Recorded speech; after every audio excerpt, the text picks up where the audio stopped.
Hello साथियों, नमस्कार। आपने देखना शुरू कर दिया आपका अपना YouTube channel DS Mishra official और आपके अपने चैनल पर इस महत्वपूर्ण वीडियो सेशन के साथ आपका पुनः हार्दिक स्वागत है। और इस खास वीडियो में हम लोग बात करेंगे कि जो हाल ही में बिहार सरकार शिक्षा विभाग के द्वारा जो ट्रांसफ़र पोस्टिंग की नीति लाई गई और उसकी प्रक्रिया भी शुरू कर दी गई, लेकिन उसी बीच में अभी ऑनलाइन आवेदन हो ही रहे थे। उसी बीच में भारी विरोध और कोर्ट के आदेश के बाद उसको एकाएक 19 नवंबर को स्थगित भी कर दिया गया। लेकिन पुनः 21 नवंबर को घोषणा किया गया कि जो इच्छुक होंगे शिक्षक शिक्षिका वे ट्रांसफ़र पोस्टिंग के लिए नए सिरे से 1 दिसंबर से आवेदन कर सकेंगे।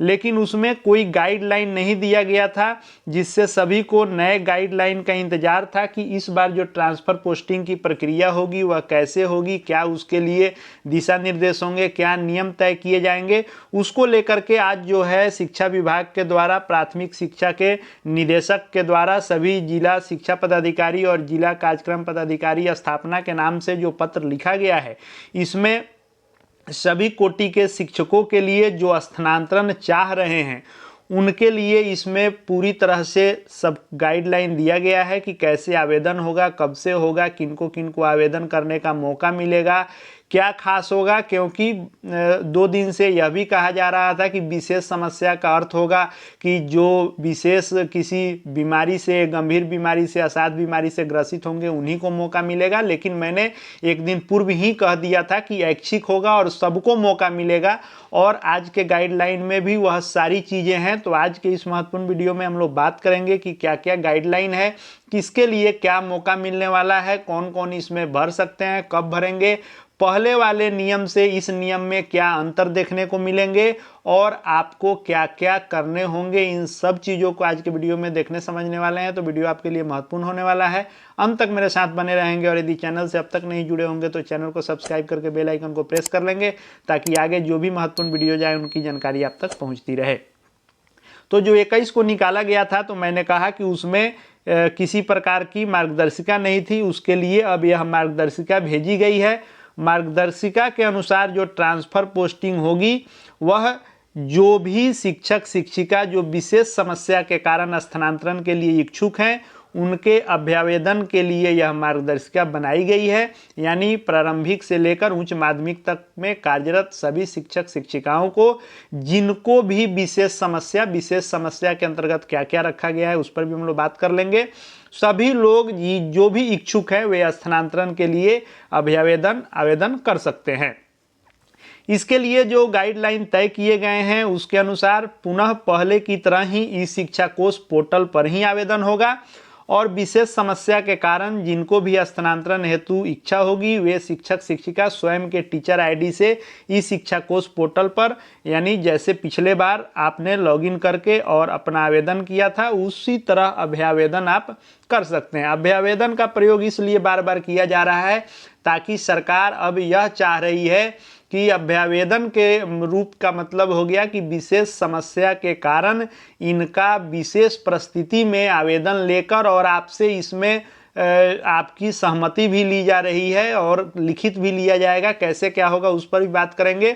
लेकिन कोर्ट के चलते कि कोर्ट में किसी प्रकार का पेच नहीं फंसे, इसलिए अभ्यावेदन शब्द का प्रयोग किया गया है, ताकि आपको विशेष समस्या से ग्रसित होने के कारण आपके मांग डिमांड पर और आपके इच्छा से यह ट्रांसफ़र पोस्टिंग की जा रही है।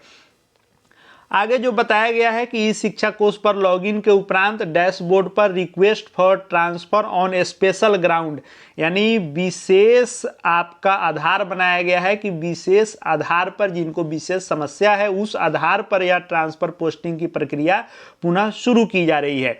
और वह मेनू आएगा, उस पर क्लिक करने के उपरांत स्क्रीन पर बाईं तरफ 3 मेनू आएगा और उसमें शिक्षक शिक्षिका द्वारा ट्रांसफ़र एप्लीकेशन फॉर्म मेनू को क्लिक करने के उपरांत पुनः जो है मोबाइल नंबर पर OTP आएगा, OTP वेरीफाई करना होगा। कैसे क्या करना होगा, 1 दिसंबर से कैसे आवेदन करना है, एक एक स्टेप बाय स्टेप प्रोसेस का वीडियो उससे पहले जो है आपके आवेदन करने से पहले 1 तारीख से जैसे ही पोर्टल लाइव होगा, मैं आपके लिए डेमो वीडियो ला दूंगा जैसा पिछले बार मैंने लाया था कि कैसे आवेदन करना है टोटली प्रोसेस वाइज। पुनः आपके लिए वह वीडियो यहाँ देखने को मिलेंगे। चैनल से आप जुड़े होंगे या जुड़ जाएंगे तो आगे निश्चित वह आपको मिलेंगे, जिससे आपको आवेदन करने में किसी प्रकार की समस्या नहीं होगी। यदि कोई शिक्षक शिक्षिका प्रोफाइल और वर्तमान पदस्थापन इत्यादि के विवरण में त्रुटिपूर्ण अगर एंट्री है, यानी जो वह स्वयं दिखाता है आपको भरना नहीं है, उसमें यदि किसी प्रकार की गलती है तो उसके लिए आप जिला शिक्षा मतलब पदाधिकारी डीओ डीपीओ से आप सुधार करा सकते हैं। उसके बाद बताया जा रहा है कि सक्षमता उत्तीर्ण जो स्थानीय निकाय के इच्छुक शिक्षक शिक्षिका हैं लॉगिन करेंगे तो उनका आवेदन संख्या और रोल नंबर, एप्लीकेशन आईडी और रोल नंबर पिछले बार भी शो कर रहा था, इस बार भी शो करेगा। वैसे ही जैसे पिछले बार आगे जो है स्थानांतरण विकल्प भरने के पूर्व लिंग और वैवाहिक स्थिति इत्यादि का चयन करना था, वह आएगा। हर प्रोसेस मैं आगे के वीडियो में लेकर के आऊँगा। जो नियम में आया है, क्या बदलाव है, उसको हम लोग इस वीडियो में समझने का प्रयास कर रहे हैं। तो इसमें जो विशेष समस्या से ग्रसित होने के कारण, जिसको लेकर के लोगों के द्वारा कहा जा रहा था कि सभी लोगों का नहीं होगा, सामान्य लोगों का नहीं होगा, जो किसी विशेष बीमारी से ग्रसित हैं उनका होगा। लेकिन इस गाइडलाइन के आने के पहले ही मैंने कल कह दिया था कि विशेष समस्या का अर्थ विशेष बीमारी नहीं होती है, सभी को इच्छा अनुसार इसमें मिलेगा। विशेष समस्या का मतलब ही है कि ट्रांसफर पोस्टिंग का लोग विरोध किए और उसको जब स्थगित कर दिया गया तो जिनको विशेष समस्या है, यानी किसी भी प्रकार से वे चाहते हैं कि हमारी पोस्टिंग दूसरे जगह, ट्रांसफर दूसरे जगह हो, उनको मौका दिया गया है। इसलिए विशेष समस्या शब्द का इस्तेमाल किया गया है और नियमावली में भी वहीं जिक्र किया गया है।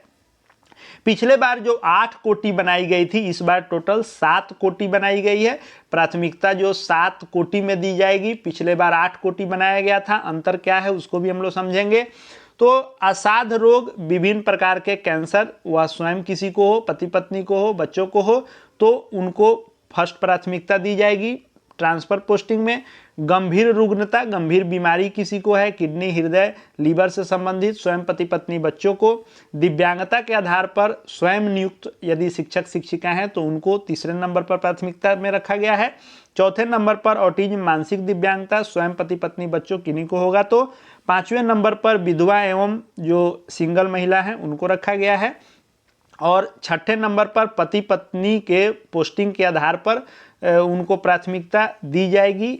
शिक्षक शिक्षिका दोनों को इसका लाभ मिलेगा। 7वें नंबर में ऐच्छिक स्थान से वर्तमान पदस्थापन की दूरी, यानी यही जो हो गया, इसका ही मतलब हो गया कि सभी लोगों के लिए यह इस बार का नियम है कि आप ट्रांसफर पोस्टिंग के लिए सभी लोगों के लिए यह खुला रखा गया है कि जो भी चाहें, इच्छुक जो हों, वे आवेदन कर सकते हैं। यानी जिनका ऐसा जगह विद्यालय है कि उनका नज़दीक है, वे उससे दूर नहीं जाना चाह रहे हैं, उनकी इच्छा नहीं है कि हम कहीं और जाएं, हम उसी विद्यालय में बने रहें, वे अपने ही विद्यालय में बने रहेंगे। लेकिन जिनको लगता है कि नहीं, हमको ट्रांसफ़र पोस्टिंग दूसरे जगह चाहिए, वे इस 1 दिसंबर से होने वाले ट्रांसफ़र पोस्टिंग के आवेदन में अप्लाई कर सकते हैं। यह शिक्षक शिक्षिका दोनों के लिए होगा। तो पिछले बार जो 8 कोटि बनाई गई थी और इस बार 7 कोटि ही बनाई गई है। अंतर यही है कि पिछले बार महिला को 7वें नंबर में रखा गया था, पुरुष को 8वें नंबर में रखा गया था। इस बार शिक्षक शिक्षिका दोनों को एक ही कोटि में रखा गया है और ऐच्छिक स्थान से वर्तमान पदस्थापन का दूरी ग्राउंड बनाया गया है, यानी दूर हैं। ये भी एक निश्चित रूप से ही विशेष समस्या है कि दूरी के कारण किसी को समस्या होगी, यह तो तय है। तो इसको भी ग्राउंड बनाया गया है कि दूरी के कारण भी विशेष समस्या को मानते हुए 7वें नंबर प्राथमिकता में पुरुष महिला दोनों को रखा गया है। अब बात आती है कि स्थानांतरण हेतु इच्छुक जो शिक्षक शिक्षिका हैं उनको पिछले बार की तरह इस बार भी 10 विकल्प का अवसर होगा, जिसमें से कम 3 विकल्प देना अनिवार्य होगा। पिछले बार भी 3 अनिवार्य था, बाकी 7 आप चाहें तो अनिवार्य नहीं है। देना चाहें तो टोटल 10 भी दे सकते हैं, नहीं देना चाहें तो कम से कम 3 देना होगा।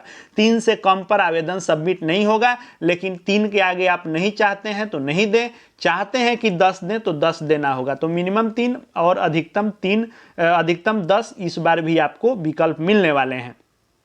अब बात आती है कि आखिर पिछले बार जिस पर हो हंगामा हुआ और केस भी हुआ और नियमावली को रोकना पड़ा, स्थगित करना पड़ा इस ट्रांसफ़र पोस्टिंग प्रक्रिया को, उसका मुख्य वजह यही था कि पुरुष शिक्षकों को अनुमंडल की बाध्यता लाई गई, वो भी जो गृह अनुमंडल है, पोस्टेड अनुमंडल है और ससुराल का अनुमंडल है, तीनों से वंचित रखा जा रहा था, जिसको लेकर के भारी विरोध हुआ और स्थगित हुआ। इस बार क्या विकल्प मिलेगा यह सभी लोग जानने को इच्छुक हैं। तो खास करके इस 7वें नंबर पॉइंट को आप देखें। इस 7वें नंबर पॉइंट में लिखा गया है कि इच्छुक शिक्षक शिक्षिका द्वारा विकल्प चयन करते समय जिला प्रखंड का चयन करते हुए पंचायत नगर निकाय का चयन किया जाएगा।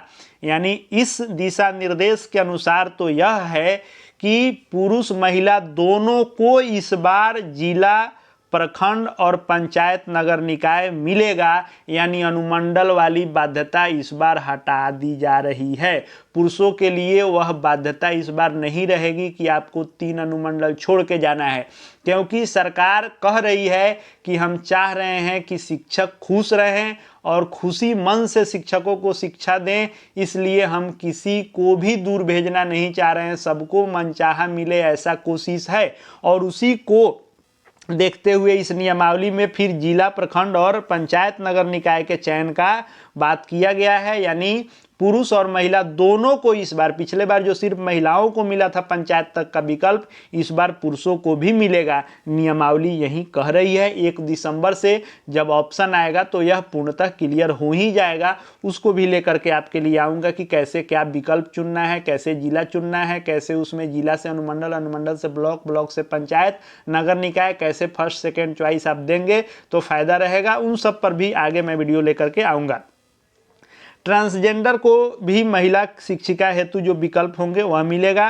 स्थानांतरण हेतु जो आप आवेदन करेंगे उसमें जो भी एंट्री आप करेंगे किसी भी समय जितना तक भरे हैं उसको सेव ड्राफ्ट बटन पर क्लिक कर आप फॉर्म से बाहर निकल सकते हैं। फिर जब लॉगिन करेंगे तो बाकी सूचनाओं को भर के आप आगे प्रोसेस कर सकते हैं। जितना बार सेव करेंगे उतना तक वहां उपलब्ध रहेगा।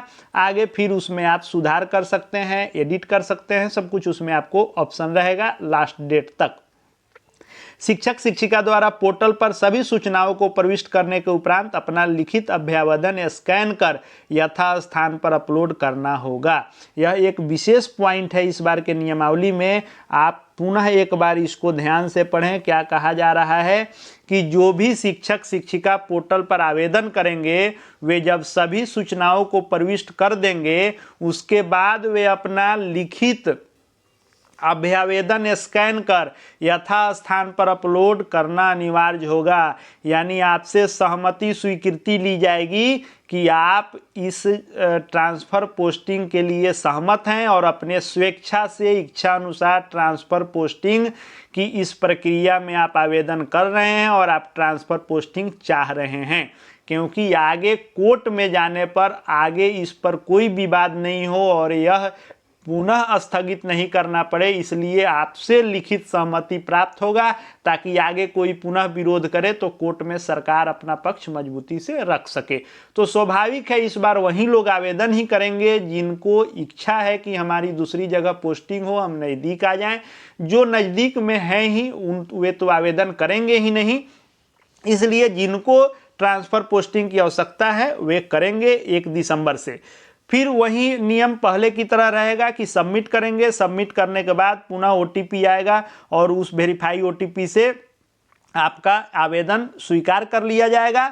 और स्वीकार करने के बाद भी आपको लगता है कि हमको सुधार करना था, फर्स्ट में ये नहीं देना था, ये देना था, या थर्ड वाले को चेंज करके 5 में ले जाना है, 5 वाले को थर्ड में लाना है, तो पुनः आगे सबमिट होने के बाद भी पोर्टल पर 2 विकल्प रहेंगे। पहला व्यू एप्लीकेशन, उस पर आप देख सकते हैं कि कैसे किस नंबर पर आप क्या चॉइस दिए हैं। दूसरा मॉडिफाई एप्लीकेशन होगा, यानी उसमें कोई सुधार एडिट करना चाहते हैं तो आप एडिट कर सकते हैं और जब आप फाइनल कर देंगे तो उसको आप प्रिंट भी निकाल सकते हैं। दाहिने साइड में प्रिंट ऑप्शन आएगा, उस पर जा करके आप सेव कर सकते हैं, PDF में प्रिंट आउट कर सकते हैं। और कोई शिक्षक शिक्षिका आवेदन में कोई भी परिवर्तन करना चाहेंगे तो मॉडिफाई एप्लीकेशन के विकल्प का चयन कर आप चेंज कर सकते हैं और संबंधित शिक्षक शिक्षिका द्वारा आवश्यक संशोधन के उपरांत उन्हें आवेदन को दोबारा फिर से सबमिट करना होगा, क्योंकि जब आप सुधार करेंगे तो पुनः सबमिट करना होगा।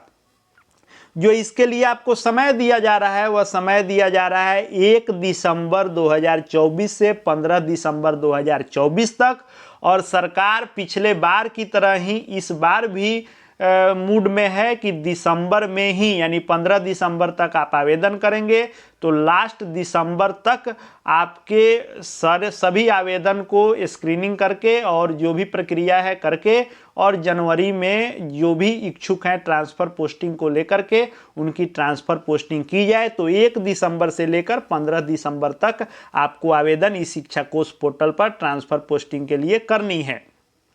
जैसे ही 1 तारीख से पोर्टल लाइव हो जाएगा पुनः आपके लिए जो भी जरूरी वीडियो होंगे, चाहे वह एक एक प्रोसेस का हो, कैसे विकल्प चुनना है, क्या क्या सावधानी करना है, कैसे क्या आपको पूरी प्रक्रिया को संपन्न करना है, सब कुछ एक एक करके वीडियो के माध्यम से क्लियर करूंगा। चैनल से जुड़ जाएंगे, अभी तक यदि नहीं जुड़े होंगे तो चैनल को सब्सक्राइब करके बेल आइकन को प्रेस कर लेंगे। साथ ही साथ हमारे Telegram channel DS Mishra official से भी जुड़ जाएंगे, जिसका लिंक डिस्क्रिप्शन बॉक्स में आपको मिल जाएगा, ताकि वहां सभी अपडेट आपको मिलते रहेंगे शिक्षा विभाग के। इस वीडियो को देखने के लिए आपका बहुत बहुत धन्यवाद।